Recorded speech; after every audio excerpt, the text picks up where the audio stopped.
and dragging you into the feelings. The Christmas crib. Do you have a Christmas crib at here? You do. Started by St. Francis of Assisi. Why? To make the reality of Jesus' intimacy with us real. The poor Jesus, the human Jesus. It's all about emotion, about grabbing your emotions and stirring them up. And in the West, we really got into that. So you get very sentimental paintings, very feminine paintings, very feminine art. And that was the beginnings, when we began in the West to move away from really theological, liturgical art to something that became much more emotional. This is an emotional picture. That movement is more than just moving. It's like power, energy. See the way in which the heads are turned. It's quite dramatic. Just the way in which the cloths and it's not tranquil. You don't meet Jesus there. You might think about him maybe. You know, how is God working here? But you don't meet him. Here, there is tranquility. Even though it's of the same, it's not of Jesus. But you meet God there. And he meets you. There's tranquility. And then, if you went a little bit further on, think of those first two paintings, you've got that very naturalistic, but actually moving towards very worldly painting. And then you end up with the crazy painting of a confused world, which is where we are now. So, to try and understand liturgical art, iconography, we have to take ourselves back, as it were, 4 stages. So when you go into a church like this, you have to do a massive leap from our normal life to really understand what's going on. This is a Roman Catholic church in Sicily, built by the Normans, and it's a fusion of lots of different styles, but it's very clearly a Christian church. And this is redeemed matter. This is heavenly place. An art that's heavenly art. I mean, just look at the colour. The use of that gold. It's so warm, so rich, so alive. And this is, 1,000 years old. Amazing. That's beautiful. That really is beautiful. It's a fusion also of Islamic styles, which they also use. There's a lot of crossover between Christian and Islamic art. But the style is serving the reality of what you come to do in this place, which is to meet God and to be with Him. Now, you can see how it's begun to be this narrow, thin, elongated shape.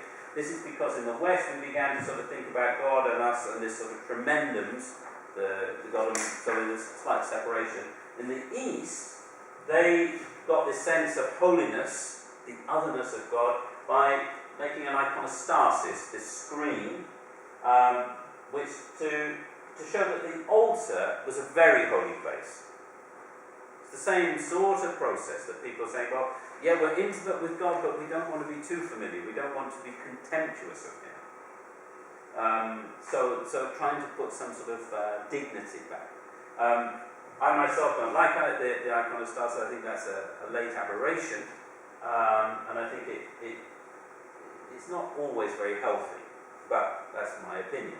I prefer the way in which the West went, with the sense of the tremendous, but still the altar is open and the priest and the people are together.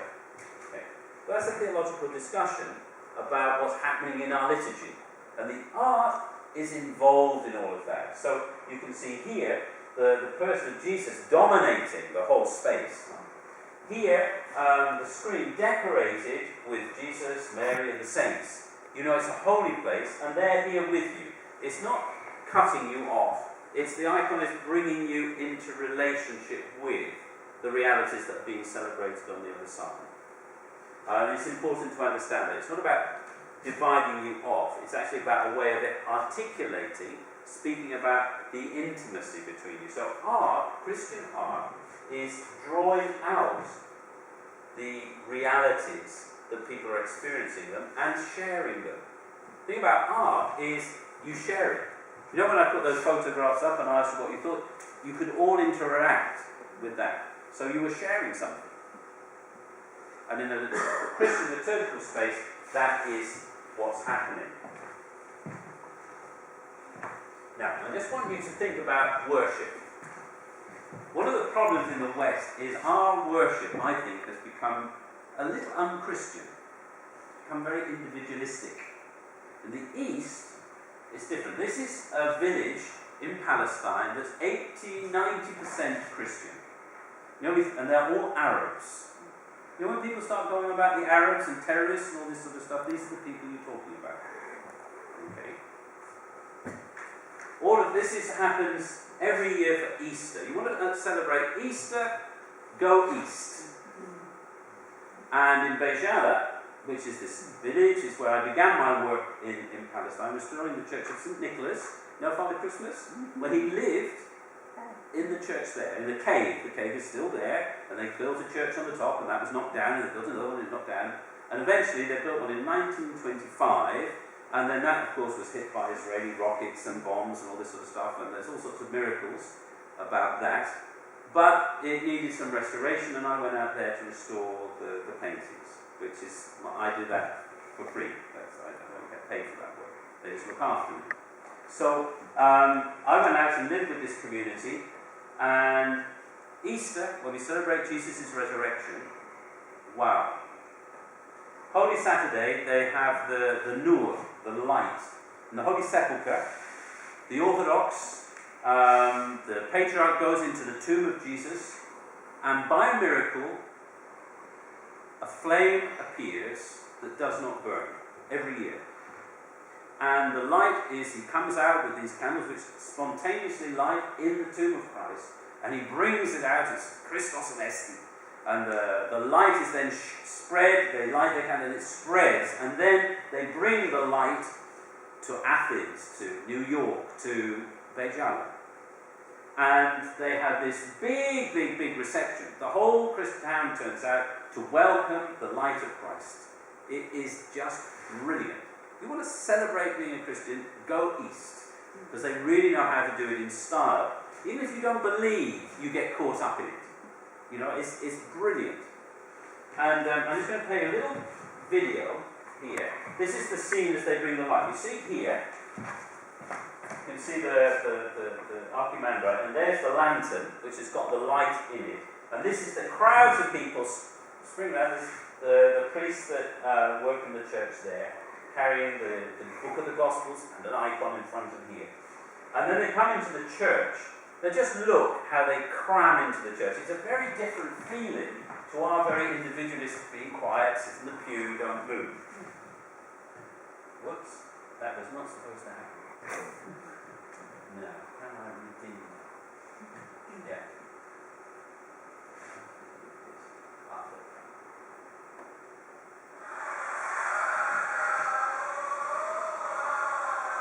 Look at this, packed.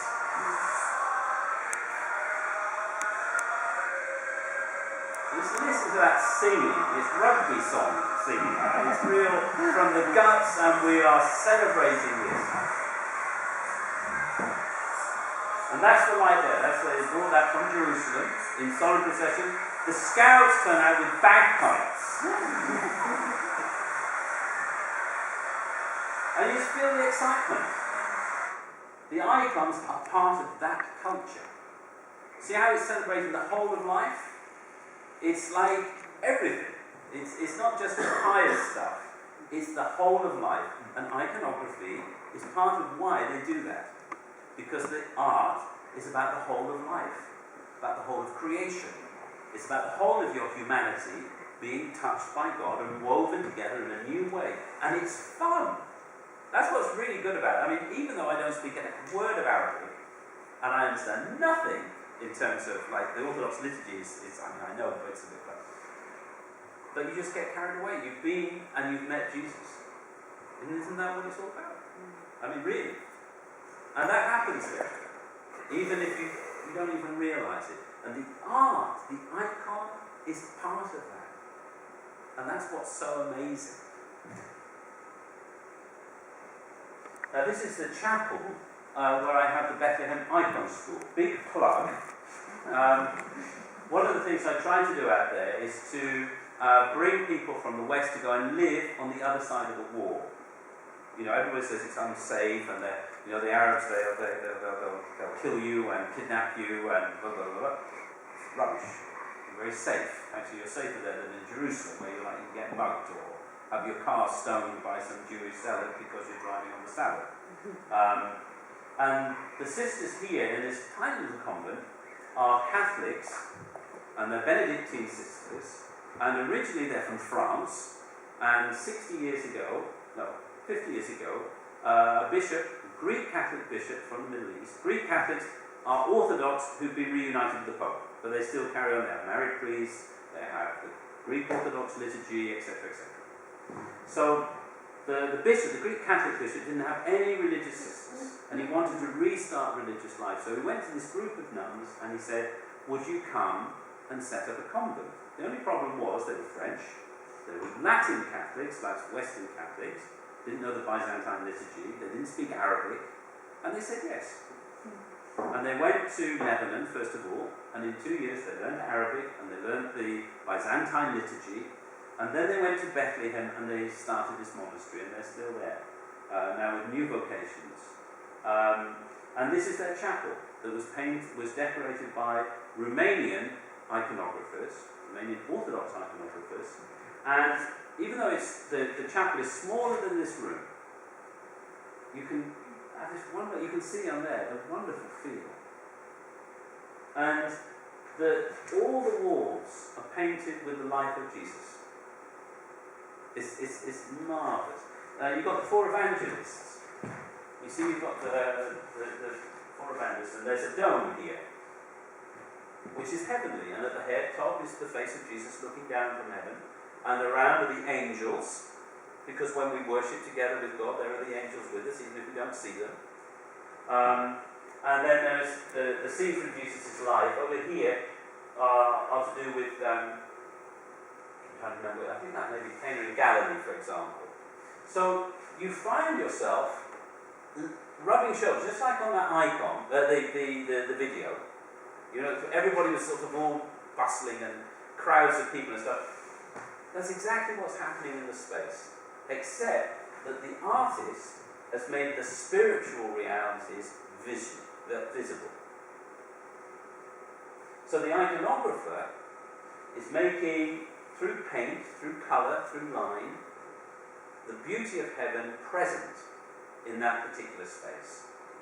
Now, when you get an individual icon, it's like a little bit of the church is taken into your home. And that's what's so beautiful. It really brings you that presence. So it's not about, oh, I like that little individual painting. It's more like a little chunk of the wall that's been taken out, and you can take it home with you. And over the centuries, the Christian community has a particular understanding of what's the best way to do this. So the artist has to be a servant, not a master. The iconographer is there to make these realities happen, not to become terribly famous or important, but to make these spiritual realities true, just in the same way that when the vicar is preaching on a Sunday, it's not to be the great alternative to Chas and Dave, or whatever it might be, but to preach the gospel. You want people to think about Jesus rather than the preacher. You want to do it well, but you want people to think about him, not you. Same way, the iconographer isn't terribly interested in people thinking about him. He wants people, long after he's gone, to be thinking about Jesus. And that's why an iconographer never signs his paintings. When you see the icons in the chapel, you'll see that none of them are signed. So, in 50 years' time, nobody will know who painted those. There won't be, oh, it's an Ian Knowles. It's an early Knowles. It'll be, oh, I don't know where that came from, but it's nice. Or, well, it's very special to me because, so for example, there's an icon of St. Nicholas of Beijala that you'll see in the exhibition. And you'll know it's that one because you can see him with his bishop's hat, and it's all written in Arabic.